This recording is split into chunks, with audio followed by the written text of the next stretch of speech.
everyone, this is Peak Entertainment and we're back again, and here now we have another video for you. We're just quickly going to talk about Christopher Nolan's The Odyssey and the supposed controversy surrounding the project and whether the issues really are as bad as what's being made out.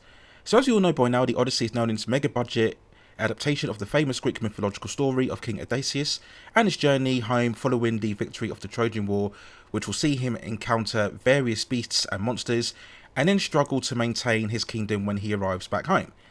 Now, on the surface of this project, everything looked fine when it was announced. Christopher Nolan, as we all know, is the current A-list movie director of current times. He is probably the only filmmaker now that can sell a movie solely on his name alone.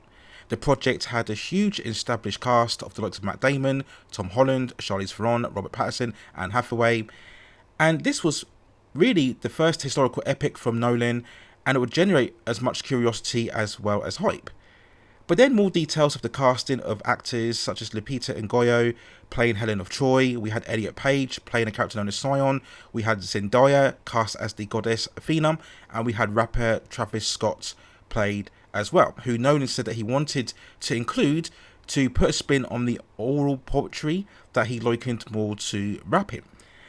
And when the trailers were released, they have come under scrutiny for feeling very Americanized in terms of the dialogue used by certain characters. We had that infamous scene from Tom Holland referring to King Odysseus as his dad. Many people were outlining the historical accuracy in terms of some of the locations and the film's aesthetic regarding the armor of the certain soldiers, and the film itself showing a lack of real colour and vibrancy and looking very muted and underwhelming. I stated in my previous video that this is Nolan trying to really add a much more realistic approach to a fantasy story. And many commentators have noted the recent trailer for The Odyssey having a much more negative ratio. Now, we could ask whether all of this matters when the film releases. And as always, when we talk about outrage or controversy, we have to define that it is largely discussions online. The general mainstream public will not be as familiar as with the story of The Odyssey as what they were with, let's say, the Trojan War or the likes of Spartacus or, let's say, the Ten Commandments.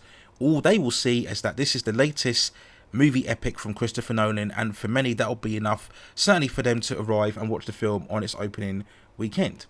And whilst I try to ignore a lot of the online and negative discourse, as I do believe a lot of it tends to be hyperbole and over exaggerated, much more for clicks and views and community rather than actual investment in the movie itself.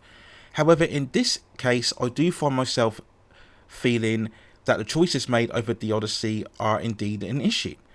Now, I've always stated when it comes to race swapping or gender swapping of characters, in terms of IP, I generally hate it, as I see it no more than a virtual signal or a gimmick of perceived inclusion or diversity, when actually it's insulting the very demographics that the studios are trying to appeal to.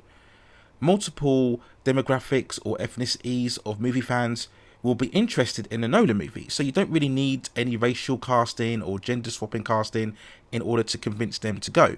That in many ways is an admission of weakness. You should be able to put out any movie that you're making, and if you put out good enough trailers and the marketing is appealing enough, then the audience will turn up to watch it.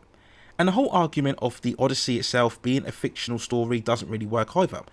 It's set within a Greek historical period, so you would expect characters to either be of a Greek descent or Caucasian descent, or at the very least look like it. Authenticity matters and is always important, especially when you're dealing with historical movies. Regardless of whether it's a Greek story or a Roman story or an African story, at the very least, we would want some sense of authenticity in order for the movie to feel genuine. So casting Lupita and Nyongo as Helen of Troy, who was the most pivotal character of that particular story, deems the most beautiful woman to warrant an entire war, is frankly ridiculous. As is the same with casting Zendaya as a goddess of Athena. Yes, they are god characters, but again, as a Greek mythology, the perception of godlike beings would generally be of a white Caucasian background. If we were dealing with an African story, we would expect the characters to be of African ethnicity. If we were dealing with an Italian gangster movie or Italian gangster story, then we would not expect to see any black characters or Indian characters involved in that story. So the same logic applies here. And there's no reason for it other than marketing and diversity quota. And these castings here do absolutely nothing to enhance the character or enhance the story, so the integrity here is immediately brought into question. And that's always been my mindset, regardless of any film or any time period, regardless of the budget. Any choice you make in terms of the story or the characters or the acting should be one with the intent of a creative purpose. Now, yes, we understand that there'll be certain actors involved who have a box office clout, who have a successful amount of movies and track record, and by putting them in a role it will attract more audiences. We understand this, but even then, the person that you're casting in the role still has to have some sort of tying in to the creative process of the story that you are trying to tell. Otherwise, what's the point?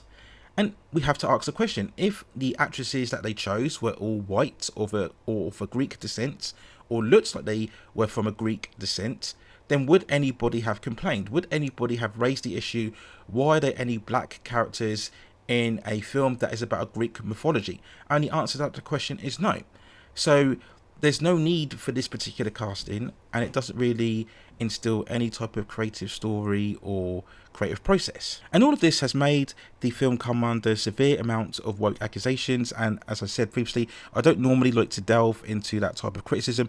I like to focus more on the project itself, but once more, in this case, I do feel it's warranted, and it is definitely an issue. Now, whether it will matter when it's all said and done in terms of the movie itself, I'm not sure that it will, because as I said, Nolan has a big enough reach in terms of mainstream audiences where if the film could turn out to be good in terms of the story and the direction and the action sequences, then that will be enough.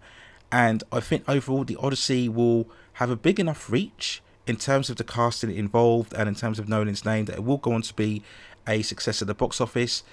Now, whether it will reach the same levels of Oppenheimer remains to be seen. And to be honest, I think Oppenheimer was lightning in a bottle. The association with Barbie and the whole Barbenheimer events was really one that was latched onto rather than something that was actually done by design. And I think that was once in a lifetime occurrence, and I can't really see the Odyssey reaching those levels, but who knows? If it turns out to be good and it gains good critical reception, that might be enough, especially to give it good overseas totals. But whether it's good or not, again, I think is a separate debate. Again, I just think it's more of a case of the casting and the race swapping just isn't valid, and like I said, just lends a lack of certain creativity and integrity. I think that's the key thing, integrity. When you are dealing with a historical epic like this, it has to be on a certain level authentic and integral and earnest in order for it to really generate a sense of gravitas, a sense of weight, and a sense of importance. And I do think these castings here take away a certain level of that. Now, yes, we do have to wait and see the movie. It could be that there's some sort of switcheroo in terms of the castings.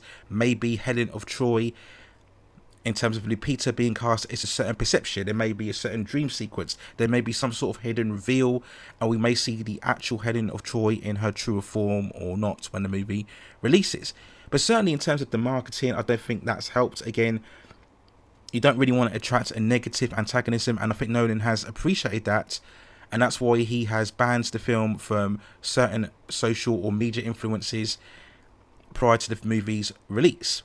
So we do leave ourselves open to that, but I think overall, again, this just lacks a certain integrity and it's unnecessary, and it does take away a certain level of what I would deem it to be, I would say, honesty. That would be the key thing for me, but we wait and see what happens when the Odyssey releases to see how it pans out and whether these castings really have any true meaning or bearing or weight when the film releases in a couple of weeks' time. So there's my overall thoughts and feelings when looking at the overall controversies surrounding the Odyssey. Let me know what you think in the comments below. And if you have any other further movies, television series, or any other topics with the pop entertainment and culture scene that you'd like to see me cover within the channel, then also let me know in the comments, and I will see if I can provide further commentary for you on that subject matter within the future. Please also hit and like the subscription and notification buttons so I can provide you with high quality content like this in the future. But that's it for now. Take care of yourselves, and I will see you very, very soon.